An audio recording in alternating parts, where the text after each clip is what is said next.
Praise the Lord. നല്ലൊരു പ്രഭാതം ദൈവം നൽകി തന്നതിനായി നമുക്ക് സ്തോത്രം ചെയ്യാം.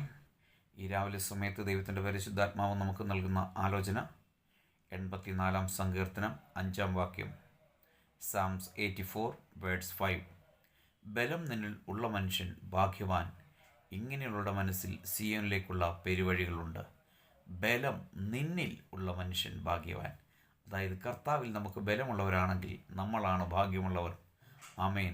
നമ്മുടെ മനസ്സിൽ അതായത് സിയോനിലേക്കുള്ള പെരുവഴികളുണ്ട്. നമ്മുടെ കർത്താവിൻ്റെ സന്നിധിയിലേക്ക്, ദൈവരാജ്യത്തിലേക്ക്, ദൈവിക സമൂഹത്തിലേക്ക് ആമേൻ ഉള്ള വഴി നമുക്കുണ്ടാകും.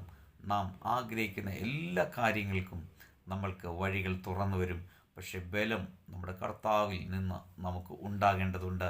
അത് ഉണ്ടോ ഇല്ലയോ എന്നുള്ളത് നമ്മളെ തന്നെ ഒന്ന് ഹിതപരിശോധന ചെയ്യുക.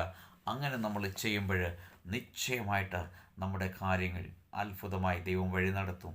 ഈ വചനം പറയുന്നത് പോലെ നമ്മുടെ ജീവിതത്തിൽ സംഭവിക്കേണ്ടതിന് യേശുവിൻ്റെ കരങ്ങളിൽ നമ്മളെ ഒപ്പുകൊടുത്ത്, നമ്മളെ ഏൽപ്പിച്ചു കൊടുത്ത് നമുക്ക് പ്രാർത്ഥിക്കുമ്പോൾ, വിശ്വസിക്കുമ്പോൾ എല്ലാ കാര്യങ്ങളും കർത്താവ് നന്മയ്ക്കായി മാറ്റും. ആ യേശുവിൻ്റെ കരങ്ങളിൽ നമ്മളെ നമുക്ക് ഏൽപ്പിച്ചു കൊടുക്കാം. നല്ല കർത്താവെ, നന്ദിയോടെ സ്തുതിക്കുന്നു, സ്തോത്രം ചെയ്യുന്നു. ഈ രാവിലെ സമയത്തിനെ കേൾക്കുന്ന എല്ലാ പ്രിയപ്പെട്ടവരെയും ഈ തിരുവെഴുത്ത് പ്രകാരം പിതാവിൻ്റെയും പുത്രൻ്റെയും പരിശുദ്ധാത്മാവിൻ്റെയും നാമത്തിൽ അനുഗ്രഹിച്ച് പ്രാർത്ഥിക്കുന്നു. പ്രാർത്ഥന കേട്ടതിനായി സ്തോത്രം. യേശുവിൻ്റെ നാമത്തിൽ പിതാവേ, ആമേൻ.